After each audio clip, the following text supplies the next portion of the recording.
hope you are doing well. Today we will talk about how to fix or how to solve the problem of flip up. You will click on settings. Here you will click on apps, default apps, app settings. In this list we search about the application of flip and you will enter here. In this page of app info you will click on first stop and you will click OK.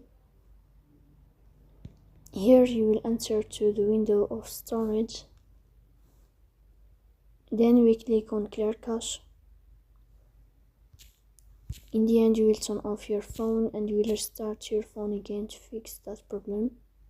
So please don't forget to support us by like and subscribe. See you next time and thank you for your watching and your attention.